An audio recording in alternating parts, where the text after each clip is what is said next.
And so suddenly you've got a guy who just assumes for his entire career that if he's on top, the other guy's going to play guard.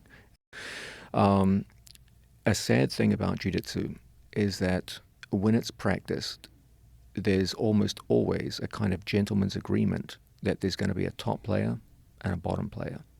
And if you start in the bottom, you stay in the bottom.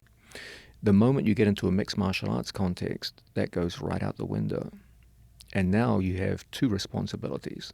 You don't just have to pass your opponent's guard from top position. You have to hold them down while you're doing it.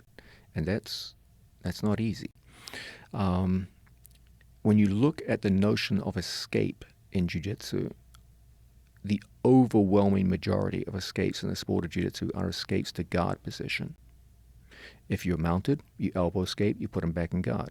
If the guy's got side pin on you, you elbow escape, put him back in guard. If the guy's behind you, you do a forward roll, spin back into him, put him back in guard.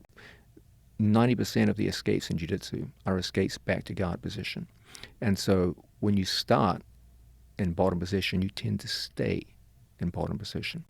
Now contrast that with the sport of wrestling, where the overwhelming majority of escapes are escapes to standing back up to a neutral position on your feet.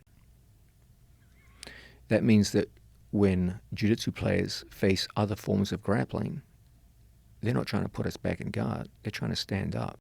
And Jiu-Jitsu players never practice against that when they're doing their daily training. And so suddenly you've got a guy who just assumes for his entire career that if he's on top, the other guy's going to play guard. And this guy's not playing guard at all. He's just pushing your head, standing up, and hip hoisting up to his feet. The Jiu-Jitsu guy's like, well, I had top position. Why aren't you playing guard?